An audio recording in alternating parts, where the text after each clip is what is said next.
Hello everyone and welcome to another channel update. But this one is a bit more of an organised channel update and not a waffly one with all the news in a rather structured manner. And well, we're going to kickstart off by saying thank you very much for supporting the channel, especially for those of you who've been supporting me the last 2 years. It's been one heck of a roller coaster, and I really appreciate the support. Unfortunately, what I have done with this channel is I've set the ball so high and the expectation quite high, particularly with my own videos, particularly the working videos, is that the expectation is always going to be there for more. And as I'm going to demonstrate in a few months' time, I will be taking a bit of a break from YouTube. I don't know what it's going to look like next year when I do return. I'm making it very clear that I will be taking some form of YouTube break. It won't be a complete break because there will have to be some filming because I'll be doing a few jobs in the winter to catch up with some of the work on my cars because YouTubing has a way of taking my time away from the cars as opposed to actually getting stuff done on the cars. And you might laugh at that, but actually it's very true. Look at other YouTubers' fleets of cars and you'll see the state they're in. And you have to wonder, actually, if they stop YouTubing, would they actually get on top of the jobs? And they certainly would. And it feels like that away with me and my cars at the moment. Well, there's just a few jobs that are creeping in. So I'll be taking the winter off in the dreadful cold weather, in the autumn particularly, and getting stuck in with my own cars.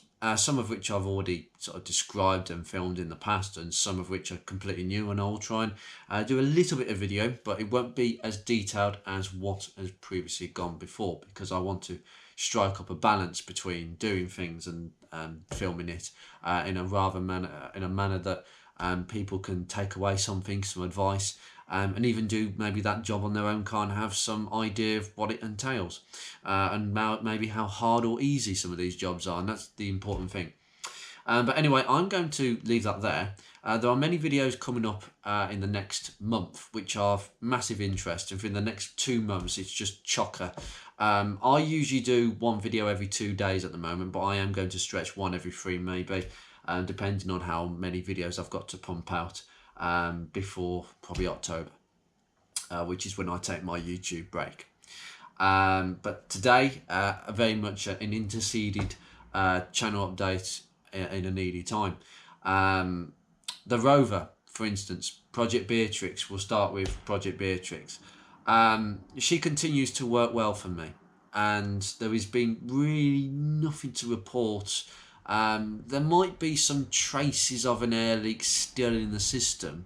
Unfortunately, it's very difficult to not get air in a K-series, and I can hear some gurgling sounds after the car's shut off, so I know there's something going on there. And sometimes the temperature gauge goes up above the halfway line, the fan cuts in and it comes back down, but that is only in extremely hot temperatures that we're getting at the moment, or really warm weather in traffic. Apart from that, I have no other issues with the car, and she continues to work well, and she's going to continue being a reliable car, hopefully, fingers crossed. But there are a few things on that car that I want to have done. The windscreen is actually something that I want to have done before the Pride of Longbridge next year, but the windscreen will just soldier on. The one thing that is becoming more noticeable is the drive plate rattling all over the place. It's probably a little bit more worse than probably when I started Beatrix up for the first time. But there have been a couple of failures of the CVT drive plates recently, and it's kind of made me aware I need to do something about this. So there will be something happening with that car. I'm not quite sure when, but it will be sooner rather than later. And that will be obviously a gearbox removal job. And well, I'll try and film the bits that I haven't filmed before, basically. So hopefully we'll get to the heart of it and deal with the problem. And the uprated drive plates are very silent, and I shall actually finally drive a car that is completely silent going down the road and really is super smooth and quiet. There are a couple of other things that I could do with Beatrix, but I have to remember that Beatrix is my main car. I have to make sure that she's mechanically good. Cosmetically, things get left because they're not important at the moment. And as a car that is a working car still, by all means, I've got to kind of balance things out a little bit. On the second list is Project Ruby. Now, Project Ruby, as a result of the poll that was done very recently, at the moment, maybe it has changed as a result of this video, or maybe afterwards. But at this moment in time, I'm looking at this. Yeah, if any of you don't know what that exactly is, that 50-50%, that is the answer to the question I gave people in the community section, asking all of you whether I should garage Ruby or the Focus, or continue to garage the Focus, because I'm in a bit of a dilemma about Ruby. She's too nice a car. There have been things that have been added to the car recently, which you are going to see very shortly, that has just sort of finished the car off. But it's never finished, but it really has. Obviously, the boot is a bit of a question mark to see how that deteriorates, because I've no doubt with filler there will be maybe movement, cracking, there will be deterioration. If the rust comes back, I've got a feeling I might have to get a spare tailgate. We'll have to see what the odds are about that. But I might just be quietly preparing a spare boot, and I will do a rattle can job, because I've done it before now, and I will do it again, and I will do it as thoroughly as I possibly can. But all the same, I would like to retain the original tailgate, and let's just see how that repair goes and see what it looks like when we go into next summer. There's a lot of things that could happen with that. But the main thing is keeping the car pretty dry, which that car cover does. But it's no substitute for a garage. And I'm not suggesting that a garage is an only once-in solution, because only a garage that's heated, that's part of a house that's dehumidified and heated, is going to be the perfect atmosphere for a car. A cold garage is not exactly the best atmosphere, and you have to have damp traps everywhere, which I've been doing. But it's still going to get cold. It's not going to be as cold though, and it's certainly not going to touch any dampness, any moisture. Okay, the moisture will be in the air. Obviously that will probably try and attack the brake disc, but they'll be, at the end of the day, I'll try and move the car backwards and forwards. Any car that goes in there will be moved. It's not going to sit still. The worst thing people do is put a car in a garage and think, that's it for 6 months. That's my winter sun for my Classic. That's a dreadful idea. That's where half the problems occur. You've got to use them. You've got to move them. You really have to. So because of Ruby's increasing condition and the fact that she's an F-Reg, she's incredibly rare, she's the top of the range, she looks amazing, she's going well. However, there is one thing that is stopping me at the moment from doing a switch over right now. Why is that? Well, not because I'm thinking about the Focus. The Focus will go under a very nice new car cover. Maybe it will be one of those Storm Force ones where it's tailor-made. I'm not under no illusion that a car cover will cause micro scratches to the Panther Black paintwork that I've so much invested. But the truth is, I'm not really that conscious about the car at the moment, because I'm actually starting to see some deterioration anyway. Just around the corners, nothing much. And it's given me time to think, well, actually, I feel more comfortable now with this car being outside, because this paintwork has been sitting on the car for at least a year and a half. The oldest bit of paintwork was done 2 years ago, and I'm thinking, I actually feel now that I can start using the car a bit more, because it's not looking absolutely perfect. I never want my cars to look immaculate. People say that my cars are immaculate. You want to see concourse cars. They are immaculate. And for that very reason, none of my cars will be immaculate, because then you won't want to use them. And that's the curse of concourse cars. So I've got to strike that balance up a little bit. But with Project Ruby, there's one problem that has remained there since the very episode where I revealed the car, and it is that burning. Okay, now I'm doing an episode right now to determine where that burning is coming from with a good old-fashioned dry and wet compression test, and I'm doing it more thoroughly this time. I've got a leak down test which I might be using as well, but to be honest with you, I won't really need to use it, because I have made my mind up that during this YouTube break I will be stripping the engine of Ruby, and that means the head is going to have to come off. There's going to be a lot of things that are going to come off this car. I'm going to talk about this more in future episodes, but all I will say is that I will be changing piston rings despite what I said. I'm going to say that probably a few times because I have repeated myself the last few days. So ignore what I said earlier. I think the only way of dealing with it is not magic potions and guesswork. I'm afraid it is going to have to be piston rings. I have a feeling it's one piston ring that's causing the issue. But it doesn't matter, because all of them will be changed. And I won't know until I've got the head off and inspected everything to see what is going on in the cylinder head that's not. I personally think some of the inlet valves are too coked. The exhaust valves could do with changing. I have a feeling that some of the tappets might need changing because, quite frankly, you can't really clean them properly. You can take them apart and put them back together, but it's a bit risky. So that's what's going to happen with Ruby. The one area of the car that needs to be looked at, there aren't many other areas. I think the engine mounts aren't particularly great, but the aftermarket ones I'm a bit suspicious of. You can't really get genuine ones. Well, you can't get them. I've checked. Unless you want to pay 250 quid. That's not worth it. But the aftermarket ones that you can buy for about 25-30 quid a pop, I'm very suspicious of. And I wouldn't like to be messing about with these engine mountings to find that actually the aftermarket ones are worse than the old ones. And that has happened before on my Mark 1 Focus, which I'm going to come to next. So there are a few things around the surface that I'll be looking at. But overall, there have been a few jobs done on Ruby. Niggly little jobs. But that's all coming up very, very soon. So I don't need to say anything more about Ruby. The question is, am I keeping Ruby?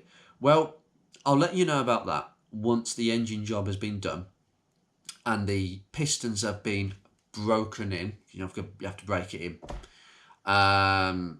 And the engine is running without the piston going through the side of the block or a major disaster. I'm learning a lot of things recently, and I have to, because this is important, intrinsic stuff that is going to take time, which I may not be filming as much as I used to. So I think that's really important to set the level there, that most of what I'm going to be doing with Ruby isn't going to be filmed, but I will show you the important bits that you need to see, the updates. And that's all part of my YouTube break. Otherwise, the work on Ruby would take about 3 or 4 years because of the amount of detail that I'm going to go into or could go into. So that's Ruby. That's the brilliant Ruby. And if everything goes well, I'll be putting Ruby in the garage. That is my decision, but it will be depending on how this work goes, and whether I need to keep her out for a bit longer. But the intention is, and this is where I'll come on to 50 Shades of Panther Black. 50 Shades of Panther Black. She has continued to operate really nicely when I've called upon her to work this summer. And I have put off jobs because, even though the garage is only down the road from me, I have put off a lot of jobs because it's not outside my window. And this is the biggest thing. I want Ruby where she is because she's outside my window and we're going to do a lot of engine work. I'm not putting Ruby in the garage to do this engine work and bring the Focus out. Ruby will stay where she is. And then after the engine work, there's potentially, on the successful completion of some engine work and a braking period for Ruby and some positive tests, including a visual check of have we got burning smoke, because that's the main aim here. Okay, there are a couple of aims to doing the job, and the Focus will come back out here under a car cover. And that means I'm going to get on top of 50 Shades of Panther Black once again. I haven't really got on top of the bumpers, although the bumpers I've actually left because I'm not as bothered about them because they're not massively cracked or damaged. There's terrible paintwork on them, really, not brilliant. The roof hasn't really been sorted, and it's just one of them things I've left. Because I don't want the car to be immaculate. I want the car to be a really good example, the best examples of a Mark 1. But what that could lead to is being an immaculate example. There are many Ford Focus Mark 1 RSs in immaculate condition because they're never used. I don't want my Mark 1 to be like that, to be never used. I want it to be a little bit more rough around the edges. And I think putting it on a car cover will certainly do that. I don't want chips or any other damage. I'd be really annoyed about that, and particularly with flapping wind and no car covers like to move around. But that car cover's done a good job on Ruby, and I'm definitely going to get another similar one. So that's not really a concern. But the main positive of doing that is in 2025, I don't know how much time I'm going to have for filming because there are a number of things changing in my life. That means YouTubing will become a niche thing in my life. Running the Focus Mark 1 Preservation Club is more important to me at this moment in time, and the development of that group. But YouTube is also playing a hand in that. So unfortunately for the Rover people, Beatrix is going to be the quiet soldier of my life, and I hope that that continues, because that car has more respect for me probably than Ruby and the Focus. The Focus has done me service for many years and she deserves all the respect in the world. But the Rover, she's a quiet soldier. She's underestimated and underrated by pretty much every goddamn person going. When I do a Rover video and I talk about underestimation, the problem is the only people listening to these videos are people that already love 45s. And the people that haven't got a care in the world and even won't watch the videos, because even with me doing it, they won't watch it because they don't like Rovers and they just prefer Fords or any other different types of car. Then they will not get to hear of this. And believe you me, that 45 couldn't have been a better car to drive. I prefer to own a Rover 45 at this moment in time than a second Ford Focus Mark 1. I've been asked numerous times about that. I will not be owning another Mark 1. Owning one is far enough. And there's definitely things that I want to talk about in the next section. But on 50 Shades of Panther Black, she will be coming back. I'll be encouraged, because she's outside the window, to work on the car once again. There are numerous jobs that I just want to get my hands onto to improve the car. There's always improvements around the edges, and I just want to get my hands dirty again with that car and get back to basics. There isn't an awful lot to do, but there's things that need to be done. And at the moment, I'm not really getting round to them because of other cars and the infrastructure of having this layout. The other solution is getting another garage. Not really. I don't want another garage, because that would mean I had a really good think about this, because the Focus and Ruby will be in two separate garages and I've got Beatrix outside my window.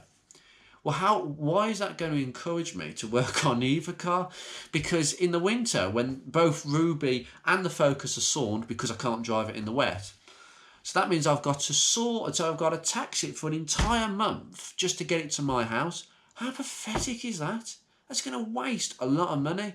And I just think, this whole garage thing is a bit of a lark. If you've got a garage attached to your house, you're laughing. Particularly a double one. But if you haven't, then you kind of think, I just prefer it outside my window. The rain's been horrible this winter, but let's just go with the flow. But 50 Shades of Panther Black will be making some more appearances, and obviously we've got the Ford Focus Mark 1 Preservation Club meeting very soon in July, and another one in August. So those are the two main ones, and then the Focus will be pretty much coming back off the road, probably September, maybe October. It'll be either one. A bit of a quiet summer for the Focus, but I'm being very selective with the car, but the car will be used a bit more in 2025, which will be interesting for this channel and no doubt for you guys. But I thought I'd really end that there. As well as channel news, I'd like to present, for those of you who are not interested, please switch off, but you can skip this bit by probably, let's say 5 minutes. I'm going to talk about this for 5 minutes, okay? Skip 5 minutes in the future. Thank you. Ford Focus Mark 1 Preservation Club. The club has grown quite a bit. We now have just under about 900 or so members. The majority of them members are members who very clearly only happen to own a Focus, but they want to get more life out of them. And that's absolutely fine, because what we're finding out is that these cars are eventually making their way or being offered to the enthusiast group, and the enthusiast group of the club is very small. I reckon we only have about 100 people who are really committed people who have basically want to go to car shows. They want to turn up. I know this sounds stupid, but they've bought merchandise. And I think if you've bought merchandise, if you bought the stickers, if you bought the key rings, I just think that tells me that you're personally invested in what the club is doing, and therefore you want to be part of the long-term picture of where the community, the preservation community is actually going. These are good factors where I can actually monitor who is more serious and who isn't. Who I will probably end up, those people will probably end up moving their Mark 1s on and offering them to the enthusiast groups. The problem is there's only a few hundred of us at the best. 100 definite, but maybe there's more than that. And there is definite enthusiasm for Mark 1s, but it doesn't always translate into looking after them. And what I'm finding at the moment is a number of even people who I would consider to be almost diehard Mark 1 enthusiasts, they love the car, are really struggling with them. And a couple have actually sold their Mark 1s for other cars, which I find quite hard to believe. I do have a warning for people who want to move their Mark 1s on. You know, we live in such a financially difficult time. The cost of living is still upon us all. We've got the elections around the corner. There's a lot of upheaval going on, and people don't want to commit to things at the moment. And people are very much, I don't know whether I should put my money here or there. But putting your money into a Mark 1 is an absolute no-brainer. It really is. You know, I don't know how many times I have to repeat myself. But the word modern classic is used quite a lot, probably overused with many cars, but it isn't with a Mark 1 Focus. It's a Ford, so it's going to be a classic. And you look at the prices of 80s and 90s, certainly 90s stuff and 80s stuff now, because that's the age group that have got disposable income enough to buy these cars at ridiculous amounts of money, if I may say so, because I'm not being funny. What was a 50 quid car is now costing people £6,000-7,000 and full of rose tinted specs. And a lot of these Fords weren't particularly great cars to start off with. I wouldn't say many Fords were great cars, but they're good. Many of them are good cars, and they hold great levels of nostalgia, and that's what drives the prices. And Mark 1 Focuses are not only great cars, but they will and are in having building up a great nostalgia following for them. And the number of times that I've gone to a show in my Mark 1 and other members with their shiny Mark 1s that look immaculate or near immaculate, they're getting some very nice comments from people because they're well looked after and not dilapidated on the side of the street, that we are very seldomly seen these days. There's even been a lovely spotters group started by David Harding, my good friend. Hello, David. How are you, sir? With the lovely green saloon that we have seen at the last meet. He has started his own spotters group, and it's a lovely group. And there are actually quite a few Mark 1s that have been spotted around the place. Every day there's a few, just here and there, going about their daily business, but not for too much longer. And that's why that group is probably so appropriate and definitely a joined up thing with the Preservation Club. So I'm pleased that that's all happening. And I'm under no illusions that the Mark 1 Preservation Club is going to be a very small club in the future, not because of the lack of membership and not because we insist that, I and my admin team insist that, you know, people kind of don't mess with them and keep them pretty original. Because for me, and this is the lesson learned from classic cars, originality is key. It keeps the value of the car where you want it if you want to move it on. Original cars, they drive well, they perform well, they smell well, they just are valuable and they just are an appreciating asset.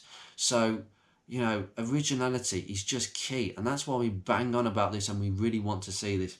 We do not cater for modified Mark 1s, and modified Mark 1s will become like a shrinking pool because most people who own them, who can't afford to run them anymore, are trying to move them on to find they can't move them on because nobody wants them.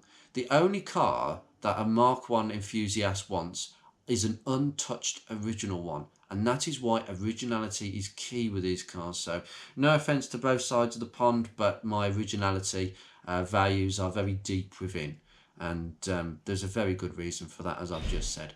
Anyway, I want to end that there. I've done my 3 cars, I've spoken about the channel, I've spoken about the preservation group. There is also something else, and that is the Rover CVT register. Now, I run that Facebook group. It's a very quiet group. We've only got 150 members. It's a very niche example. It's all MG Rover cars with that infamous CVT box that everybody lauds and hates. They are a bit fragile, but they need looking after. But when they are looked after, they are incredible gearboxes. As I've mentioned several times in this channel, and no doubt people are turning their ears away.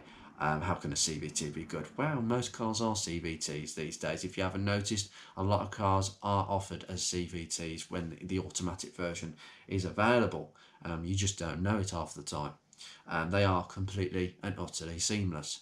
And the MG Rover cars, they're very rare with this gearbox, and the group it is a quiet group, but there have been some really nice pieces of advice given recently, and I'll continue to run that group, even if I don't have Beatrix, because I have a fascination for them, and no doubt if Beatrix goes, I'll probably end up buying another one. Whether it's a 45 CVT, I don't know. Fancy a Rover Metro CVT, and a few of them have come up recently out the woodwork, so quite interesting. But anyway, I've got enough CVTs in my life with 2 cars with that exact gearbox. I just want to end this this rather nice channel update. There are many videos to come. There is a trip to a museum that is not a car museum, where I share my love of something else other than cars, something I share with Hubnut, quite frankly. That's a spoiler for you. The Rover 45 will be in a comparison video with its Mark 1 brethren, owned by Martin. There is also a Rover 600 review video where I review Martin's 623 SRI, which will be quite interesting as well. There's obviously a few jobs on Ruby, which I'm not going to give away, a few little update videos, and everything else in between. Mark 1 parts videos, and a dreadful day with Nick's CL again. If you thought the last video was kind of, well, it was frustrating. Bits were breaking all over the place and everything, weren't they? And me and Nick can have a little bit of a giggle because we're okay now. Things have kind of settled down a little bit. The Nick's CL is he's on the right track, but we had a bit of a nightmare day, and that will be coming out in a couple of weeks because of the amount of videos I have. So spoilers there. Mark 1 ownership isn't fun nor pleasant, and when you put any of Nick's focuses on top of that, I'm sure he'll be laughing at this. That is a recipe for disaster. It really is, and that car is fighting us, and the parts are fighting us, but we're sort of winning, and we're having a few failures here and there, and you have to have failures to move forwards. But by the time you see Nick CL again, that will be in that massively bad episode. I say bad episode, it was well, I had to shut the camera off because unfortunately me and Nick were actually falling out over all this. We weren't falling out, but it was really tense on that driveway. It was nasty. This was not a good episode. So, yeah, interesting one. But the next time that Nick comes to see me, we will be doing engine mounts, and we will also be doing a few other things in the inlet manifold department. Some things that you really do need to pay attention with Ford Focus Mark 1s with a Sigma engine. No doubt I'll have to get someone to bring me a Zetec engined Mark 1 for me to work on that engine, because I actually haven't got my hands dirty with a Zetec, but there really isn't that many differences, even though there is no comparable parts between the two engines, which is ridiculous. They are very similar.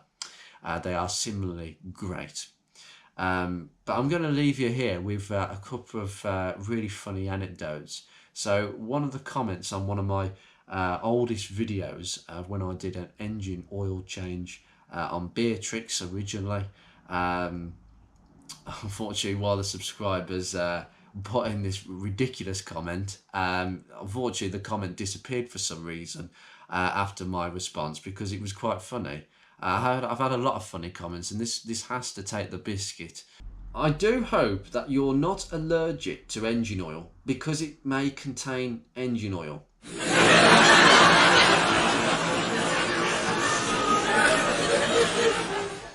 One hilarious thing at the unnamed classic car meet, and this is even worse than that actually. Usually I'll just do a round of filming. You don't know what's going to turn up at that meet, and I'm going to go into that in a second.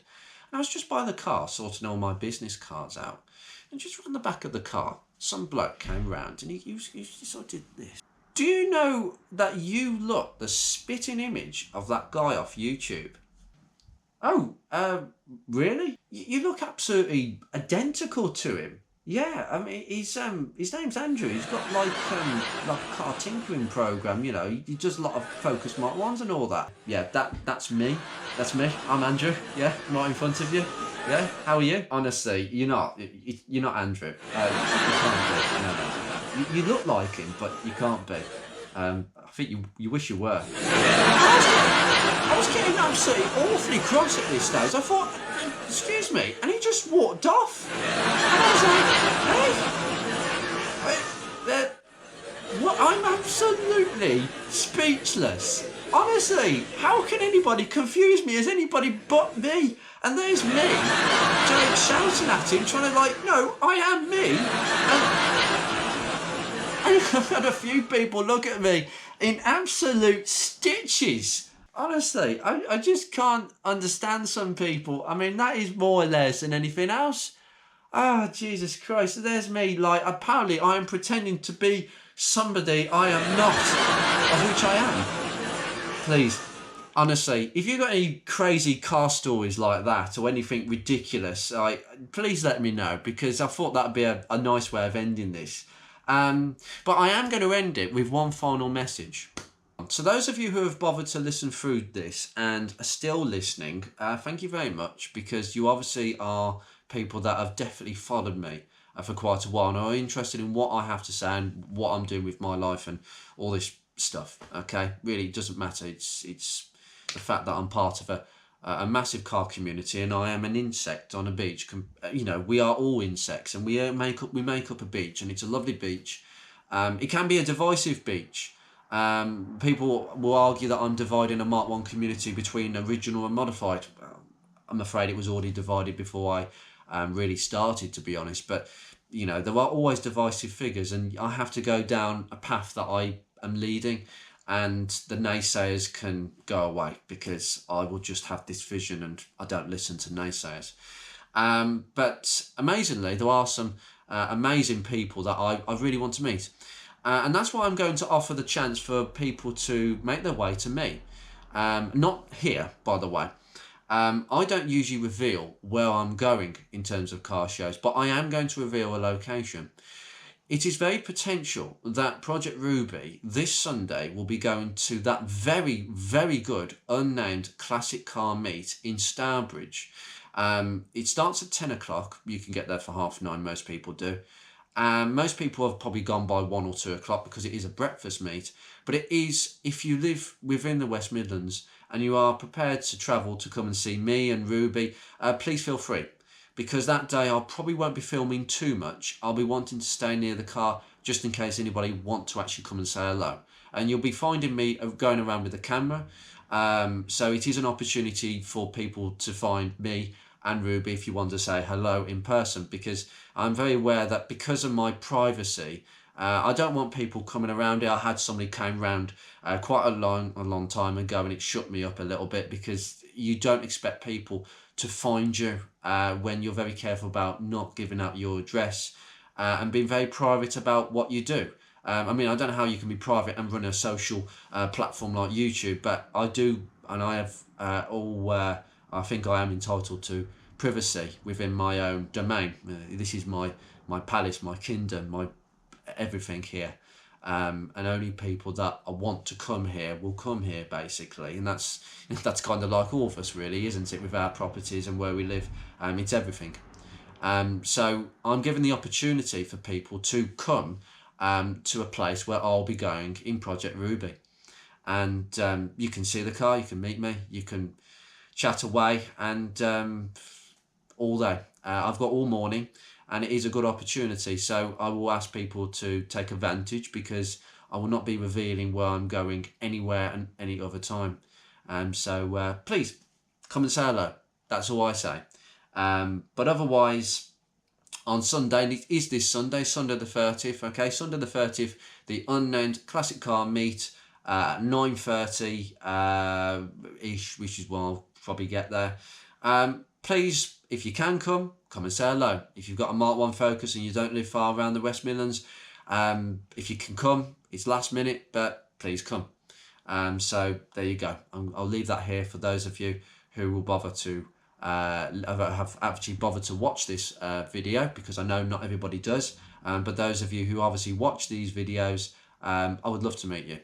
Okay, so anyway, you take care and enjoy the good weather. Hopefully it lasts.